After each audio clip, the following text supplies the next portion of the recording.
ओम श्री सुखाय नमस्कृत भिघ्वे परमात्मने दंडवत बिंदे काव्या पप्रेक्ष भार्गव शुचि श्री गणेश जी के चरणों में, भगवान भृगु जी के चरणों में दंडवत प्रणाम करके श्री शुक्र जी ने पूछा, हे पिताजी, एवं ग्रह समायोगे को योगे किम फलम, ऐसे ग्रह होने पर कौन से नाम वाला योग होगा।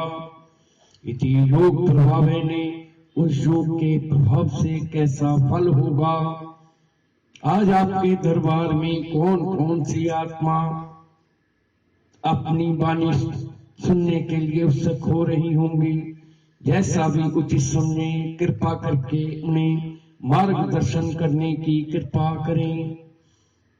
श्री भृगु जी बोले, ऐसे ग्रह होने पर आशीषम योगे उचते आशीर्वाद नाम वाला योग होगा। उस योग के प्रभाव से बैठी हुई सभी आत्मा को मेरे बहुत बहुत आशीर्वाद। जैसा कि योग बना हुआ है, अतः आज पौष मास से पोखा महीना होगा, शुक्ल पक्ष होगा, नवम तिथियां नवमी तिथि होगी,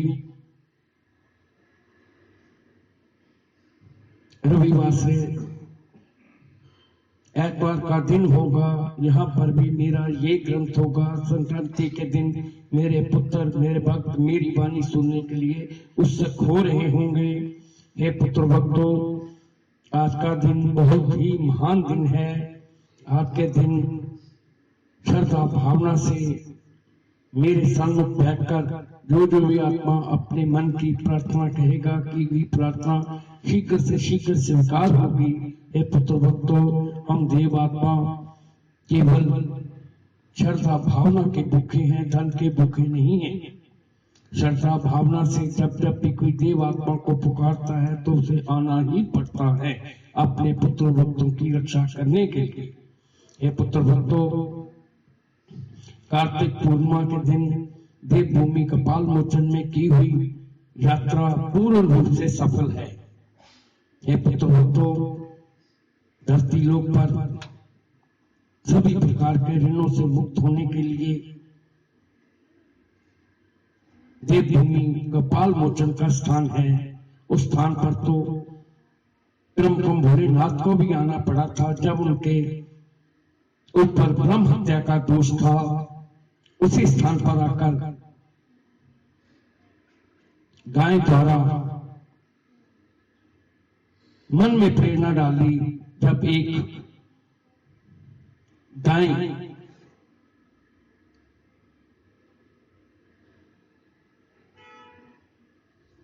कि बछड़े के ऊपर ब्रह्म हत्या का दोष शांत हो सकता है तो मेरे ऊपर क्यों नहीं होगा। फिर त्रम भोलेनाथ ने उसी स्थान पर उसी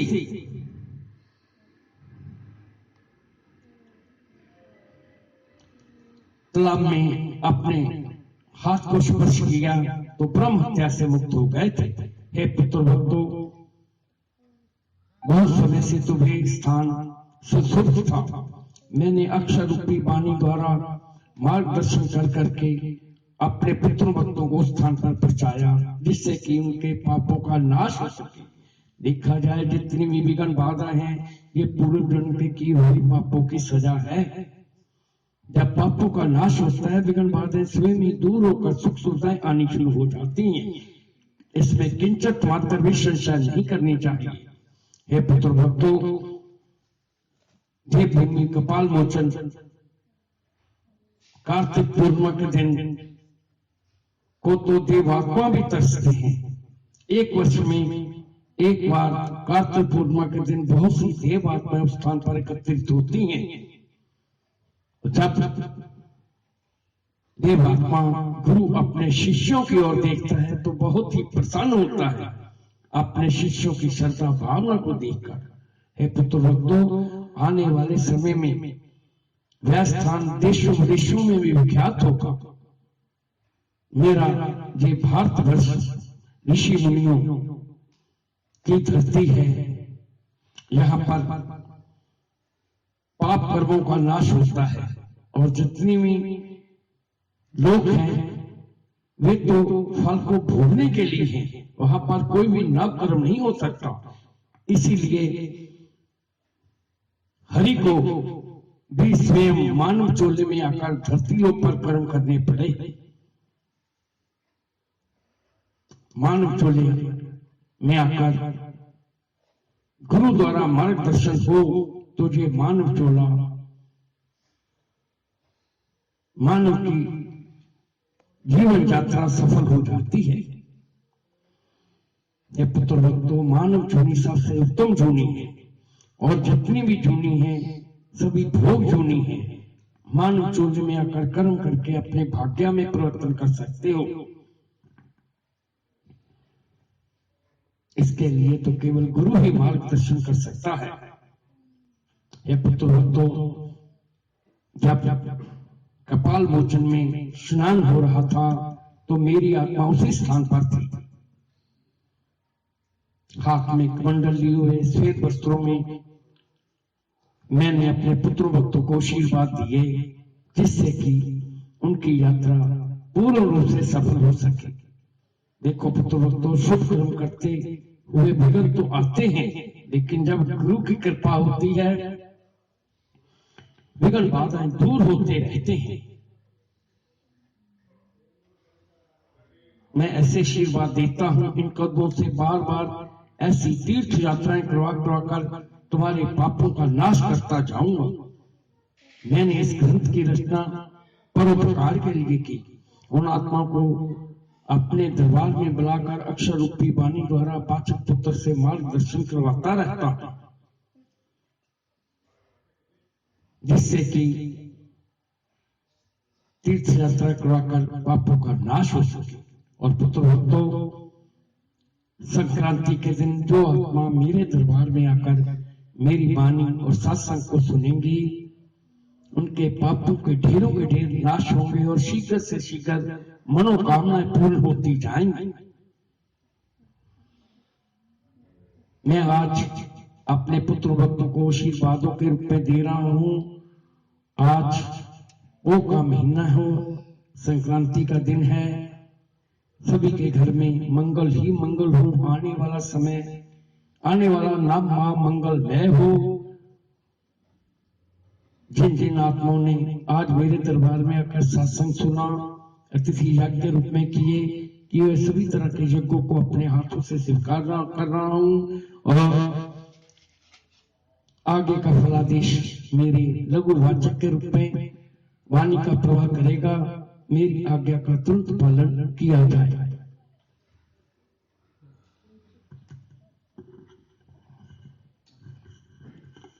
बोलिए भृगु जी महाराज की।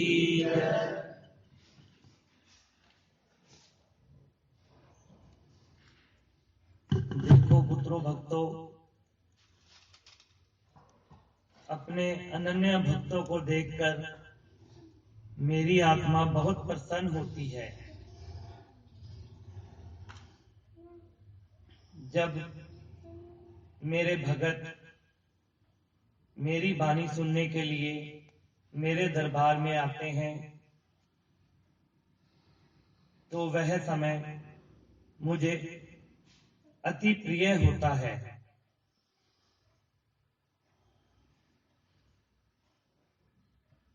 मेरे नयन भी आप सबका इंतजार कर रहे होते हैं, क्योंकि मेरी पूंजी मेरे भगत ही हैं। जिस प्रकार मैं बार बार कहता रहता हूं कि मुझे योग्यता से नहीं प्रेम से पा सकते हो,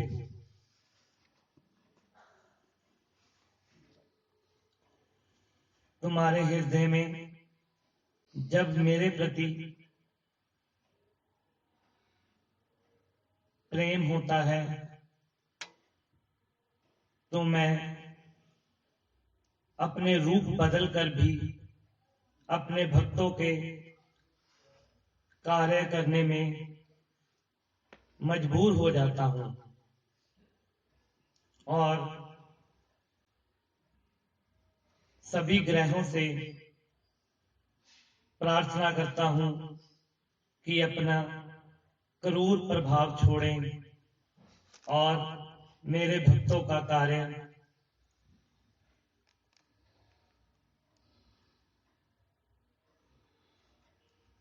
उचित ढंग से कर दें।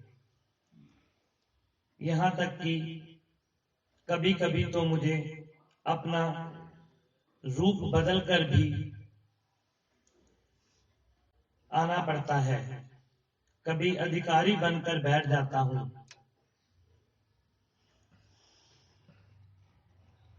ऐसे ही मैं चाहता हूं कि मेरे भक्तों को मेरे बारे में अभी किंचित ही ज्ञान है और आज थोड़ा सा किंचित ज्ञान और प्रदान करूंगा, जिससे आप मेरे बारे में कुछ और जानकारी प्राप्त कर सकें। ऐसे ही आज से कुछ 7300 ईसा पूर्व एक सुमेरु सभ्यता हुई थी। वह सुमेरु सभ्यता ब्रह्मा जी ने ही उत्पन्न की थी और वहीं से भार्गव कुल की शुरुआत हुई थी।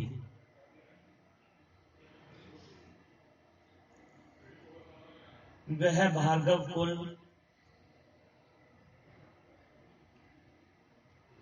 के ईष्ट मैं ही हूं और यहां तक तारामंडल में जो सप्त ऋषि हैं उनमें प्रमुख ऋषि भृगु मैं ही हूं। यहां तक कि सावन और भाद्रपद मास में सूर्य के रथ पर भी मैं ही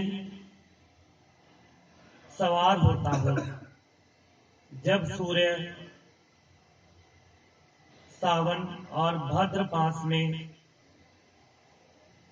अपना तप फैला रहा होता है तो उसे वर्षा के रूप में शांत करने के लिए मैं ही उसके रथ पर सवार हो जाता हूं, जिससे धरती पर जो अनाज पैदा होता है उसको भी सहायता मिलती है। वृक्ष भी उस वर्षा से तृप्त होते हैं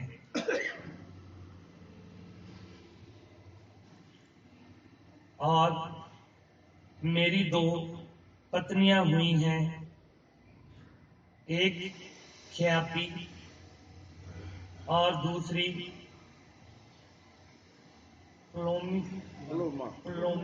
प्लोमा और मेरे पुत्र शुक्र, विश्वकर्मा, धनवंतरी इत्यादि भी मेरे पुत्रों के रूप में हैं। फिर मैंने त्रिदेव ब्रह्मा विष्णु महेश की भी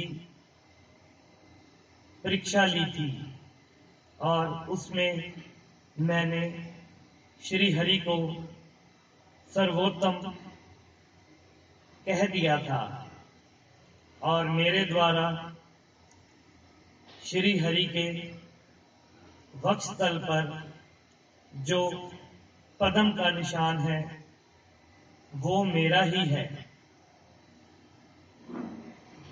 उसके पीछे की लीला भी अभी आप नहीं जानते। वह लीला भी लीलाधारी नारायण द्वारा ही रची गई थी, क्योंकि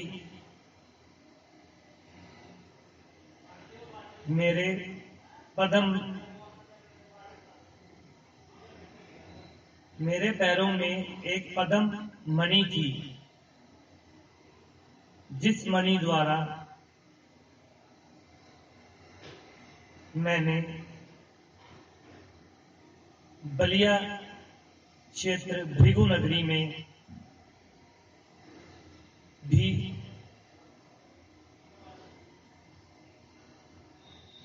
विकास की नींव रखी थी। वहां के प्राणी कृषि इत्यादि नहीं जानते थे। चारों तरफ जंगल ही जंगल था। अपने तप से मैंने वहां के प्राणियों को कृषि करनी सिखाई और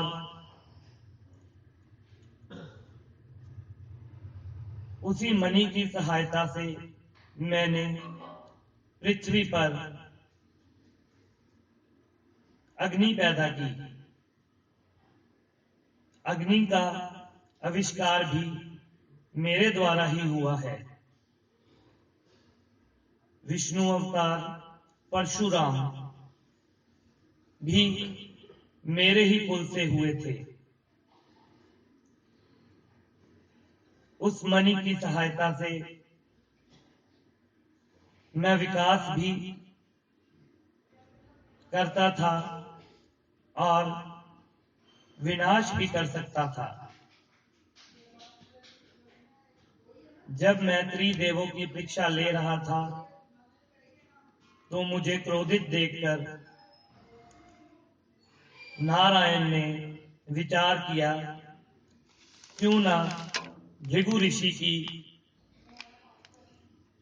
उस मणि को नष्ट किया जाए, ताकि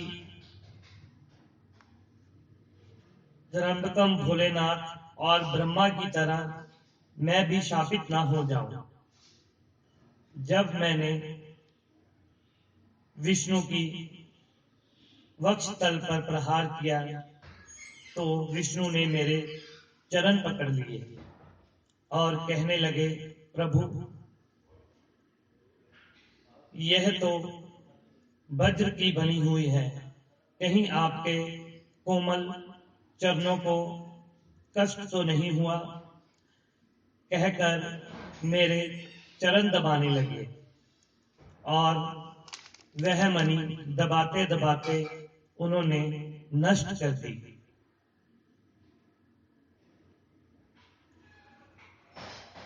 फिर नारायण ने मुझे वचन दिया, हे प्रभु, जब जब भी विष्णु अवतार धरती पर होगा, यह आपके पैर का चिन्ह सदा मेरे हृदय के साथ लगा रहेगा।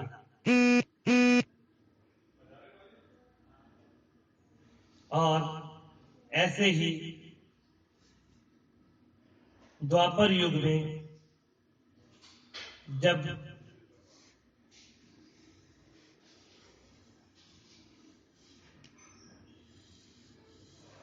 श्री कृष्ण का अंतिम समय आया तो जैसी पद्म मणि मेरे पास थी, वैसे ही श्री कृष्ण के पास भी थी, और वह भी एक भील द्वारा तीर लगने से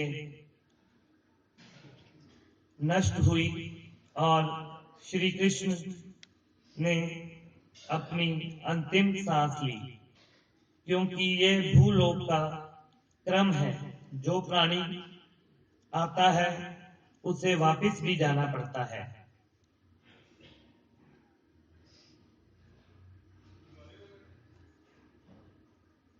और मैं भी यही चाहता हूं कि जिस प्रकार मैंने बलिया क्षेत्र में जो कुरीतियां थी उनको नष्ट किया और लोगों को सुमार्ग दिखाया, ऐसे ही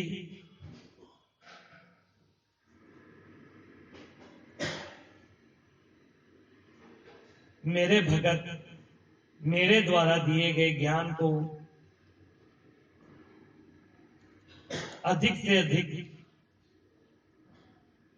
जीव आत्माओं तक पहुंचाएं, ताकि उन्हें जीवन जीने का सही उद्देश्य पता लग सके।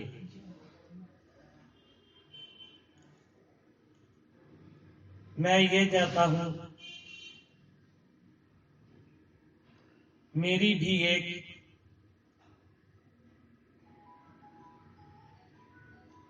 सेना के रूप में हो, जो धरती लोक पर शुभ कर्म करे, गाय की सेवा करे, रोगियों को औषधि वितरित करे, प्राणियों को सद्बुद्धि प्रदान करे, ताकि उनका यथार्थ में कल्याण हो सके।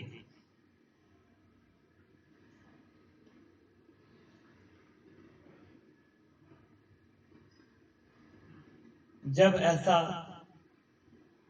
होता मुझे प्रतीत होगा तो मेरी आत्मा बहुत प्रसन्न होगी।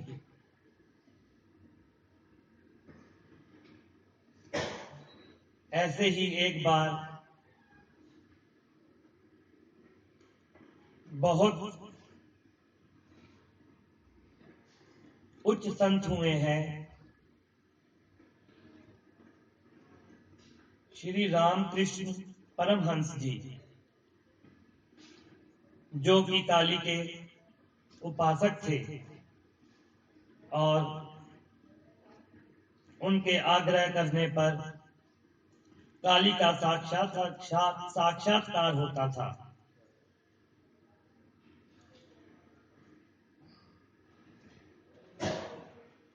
बहुत शोभा प्राप्त हो रही थी। एक समय उनके एक मित्र ने कहा, परमहंस जी, जब आपको काली के दर्शन हों, क्या आप काली को मेरे निवास स्थान पर आने का आग्रह कर सकते हैं? और परमहंस जी मुस्कुरा दिए और कहने लगे, क्यों नहीं, अवश्य कहूंगा, आप अपना पता मुझे दे दें। वह उनका सखा अपने निवास स्थान का पता देने लगा। परमहंस जी ने कहा, यह तो आपके निवास स्थान का पता है, मैंने आपका पता पूछा है। फिर वह सखा अपने रोजगार के स्थान का पता बताने लगा। फिर परमहंस जी ने कहा, मैंने आपका पता पूछा है, आपके रोजगार का नहीं। उस सखा के पास कोई उत्तर ना रहा। फिर परमहंस जी ने अपने सखा को समझाया, जब तक आपको अपने बारे में नहीं पता, तब तक किसी देव आत्मा के दर्शन नहीं होते। पहले खुद को जानो। यही मैं ज्ञान आप सबको देता हूं। बार बार समझाने का प्रयत्न करता हूं कि आप कौन हैं, कहां से आए हैं। कभी एकांत में बैठकर अपने आप से पूछना, स्वाभाविक ही आपको उसका उत्तर मिल जाएगा। जो बार बार अपनी योग्यता से देव आत्मा को रिझाना चाहते हैं, इससे तो अहंकार की बदबू आती है। और जो प्राणी सरल भाव से आते हैं वे सब कुछ प्राप्त करके ले जाते हैं। ऐसे ही एक राजा थे जो अनेकों संतों से मिल चुके थे और बार बार यही 3 प्रश्न पूछते थे। परमात्मा एक है कि अनेक? परमात्मा कहाँ रहता है? और परमात्मा क्या करता है? किसी भी संत से उचित उत्तर प्राप्त ना हुआ था। ऐसे ही एक दिन अपने अश्व पर बैठकर अपने क्षेत्र का भ्रमण करने के लिए जा रहे थे, तो एक उच्च कोटि के संत का दर्शन हुआ। राजा ने तत्काल ही संत से पूछा, संत जी, परमात्मा एक है कि अनेक? ये कहाँ रहता है और क्या करता है? संत ने राजा को डांटते हुए कहा, क्या यह प्रश्न पूछने का ढंग है? चलते चलते किसी भी संत से कोई भी प्रश्न कर लो। राजा को लगा संत बहुत तपस्वी लगते हैं। राजा ने क्षमा मांगी और कहा, आप ही बताएं, आप मुझे इसका उत्तर कब देंगे? संत ने कहा, आज से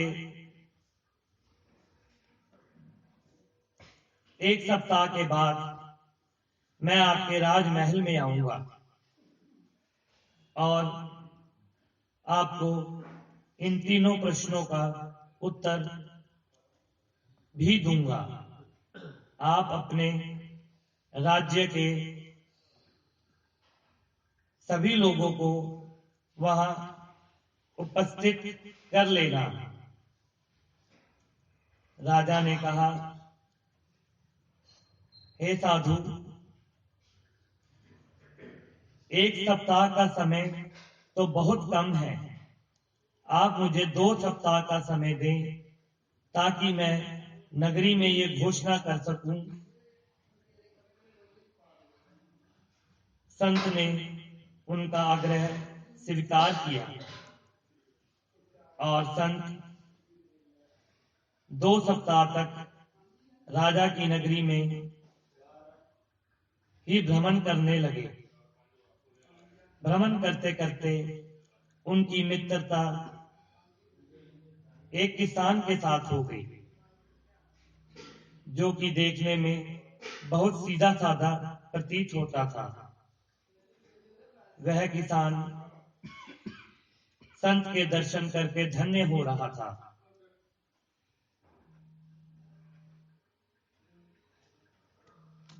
जब राजा के राजमहल में जाने को 1 दिन ही बचा था, तो संत ने किसान को कहा, अरे किसान भाई, क्या तुम मेरा एक कार्य कर सकते हो? किसान ने कहा, अवश्य करूंगा। अगर मुझे में करने की योग्यता होगी तो क्यों नहीं करूंगा। संत ने कहा, तुम अपना सिर मुंडवा लो और मेरी तरह बन जाओ। संत तो किसान ने कहा, मैं और संत कैसे बन सकता हूं? साधु ने फिर कहा, संत होना नहीं है, संत बनना है। होना और बनने में फर्क होता है। किसान सीधा साधा था, उसके समझ में यह बात नहीं आ रही थी। साधु ने फिर कहा, हे किसान भाई, तुमने सिर्फ अभिनय करना है। राजा के पास जाना है और तुम संत बन जाओ और मैं किसान बन जाऊंगा। और राजा के 3 प्रश्न हैं, उसका उत्तर देना है। किसान ने कहा, यदि राजा को मालूम पड़ा तो वह सूली पर चढ़ा देगा। संत ने कहा, ऐसा नहीं होगा। संत ने अपने वस्त्र उतारकर किसान को दे दिए और किसान के वस्त्र खुद ग्रहण कर लिए और किसान को समझाया कि जब राजा प्रश्न करे तो तुमने राजा को कहना है कि इसका उत्तर तो यह मेरा शिष्य ही दे देगा, बहुत ही सरल उत्तर है। यह कहकर तुमने अपना मुंह बंद कर लेना है, बाकी का सारा मैं खुद संभाल लूंगा। जैसे ही राजमहल की ओर अगले दिन गए तो सभी नगर के निवासी वहां पर एकत्रित हुए थे। बुद्धिजीव, पंडित, संत समाज भी वहां पर आया था और राजा ने उस किसान और उस साधु को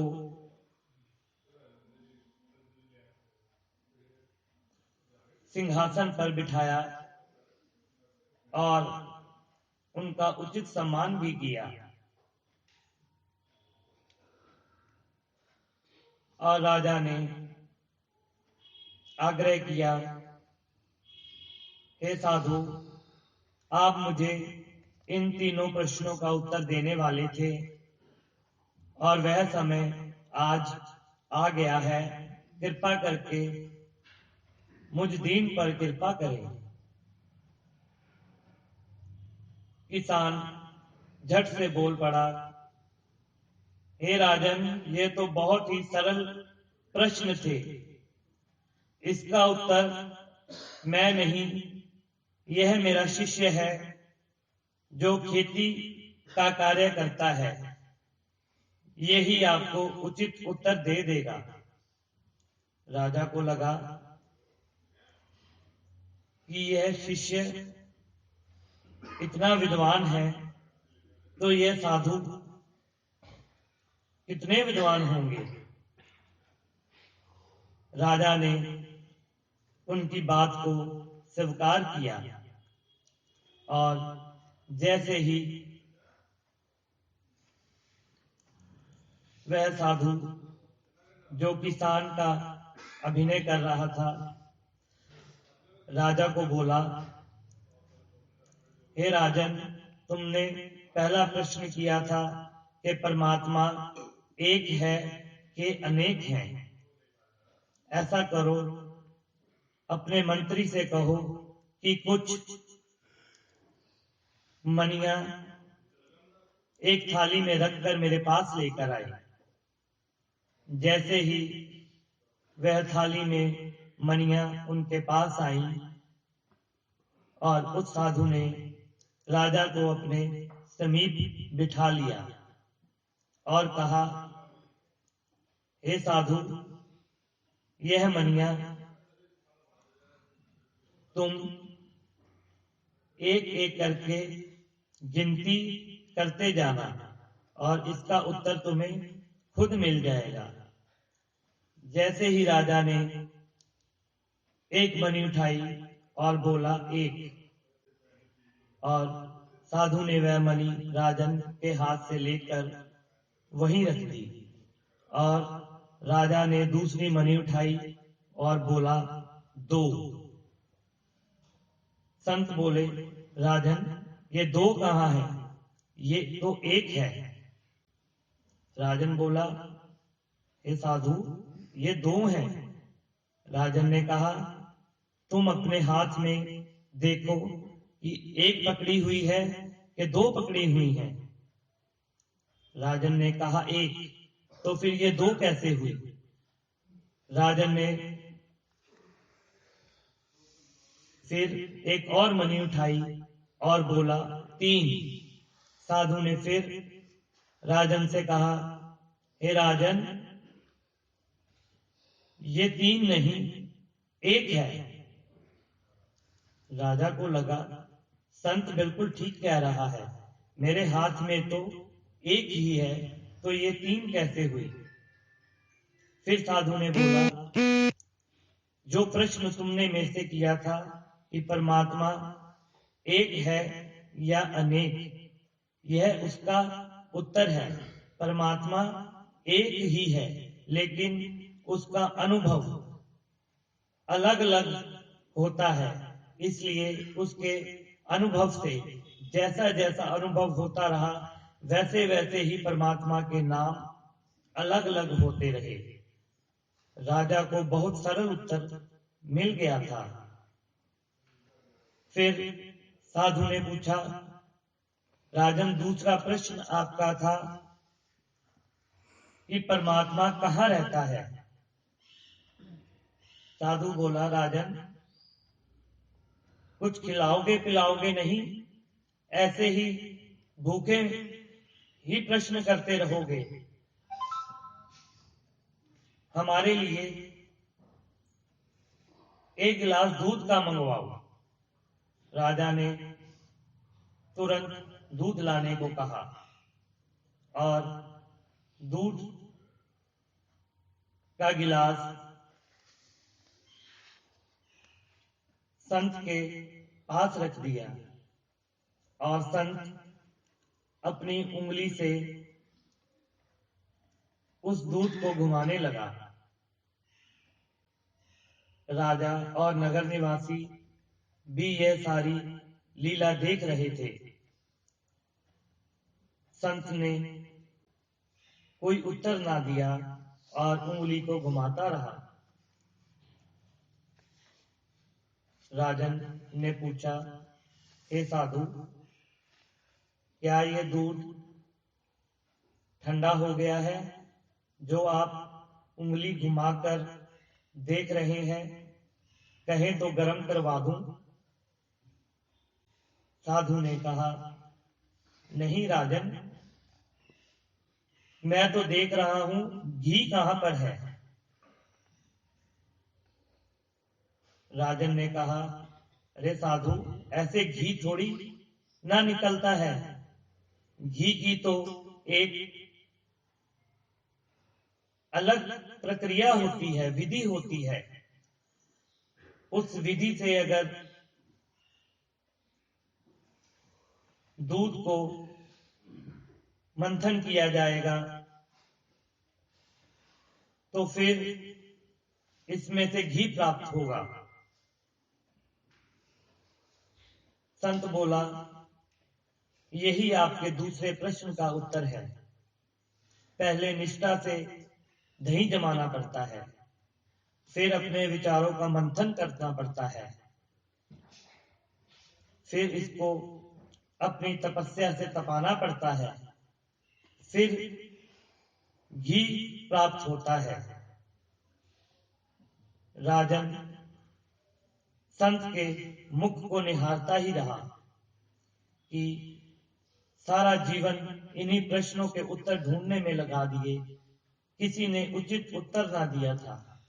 लेकिन इस किसान ने तो मुझे बहुत सरल ढंग से उत्तर दे डाला। और तीसरा प्रश्न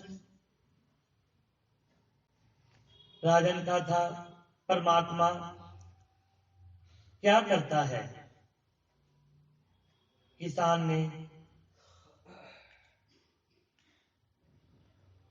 राजा को कहा, हे राजन, क्या तुम क्षण भर के लिए मेरे स्थान पर बैठ सकते हो? राजन ने अपना सिंहासन छोड़ा और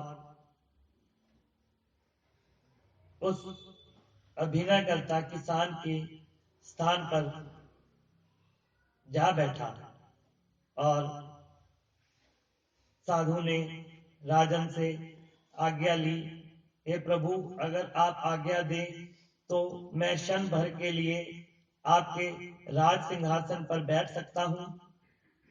राजा ने उस किसान को आज्ञा दी और वह साधु उस राज सिंहासन पर बैठ गया। और राजा से पूछा, हे राजन, क्या तुम्हें तीसरे प्रश्न का उत्तर मिला? राजन ने कहा, नहीं। फिर उस संत ने कहा, परमात्मा यही करता है, क्षण में किसी को राजा से रंक बना देता है और क्षण भर में रंक से राजा बना देता है। यह सारा विवरण देखकर राजा की आंखें खुल गई और उसने उस किसान को और उस राजन को अपना राजपुरोहित बना लिया और उनको अपने समीप रखकर उनकी सेवा करने लगा और उनसे समय समय पर ज्ञान प्राप्त करने लगा। ऐसा ही मैं चाहता हूं कि मेरे भी जो भृगु भगत हैं, जो मेरी पूंजी हैं, उनके पास ज्ञान के भंडार हो।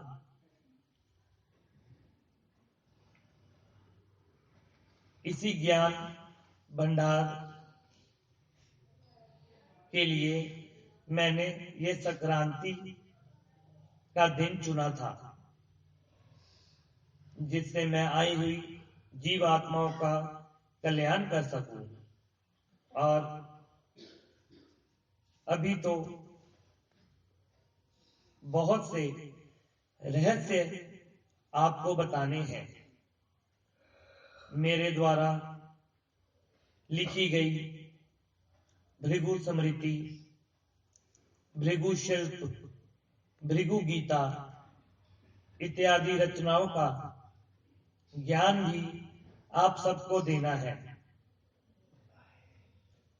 और अब आगे का फलादेश महायश वाचक पठन करेगा। महाराज की जय। महायश करेगा। देखो पुत्र भक्तों, ये ज्ञान भरी बातें उन्हीं को प्राप्त होती हैं जो गुरु के चरणों में लगता है। आज मैं अपने पुत्र भक्तों की श्रद्धा भावना देखकर प्रसन्न हो रहा हूँ।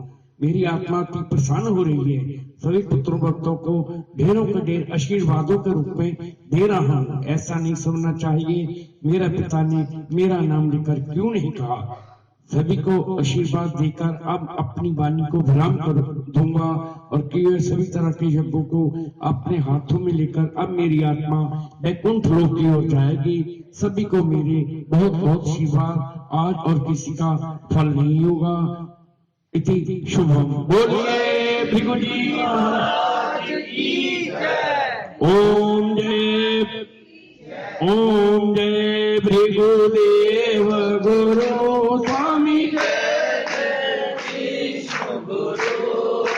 सर्व सुखों के दाता, सर्व सुखों के दाता, मानव धर्म गुरु। ओम जय भृगुदेव गुरु। ओम ब्रह्मा के सुत मानस जगहित ग्रंथ रचा, जगहित ग्रंथ रचा।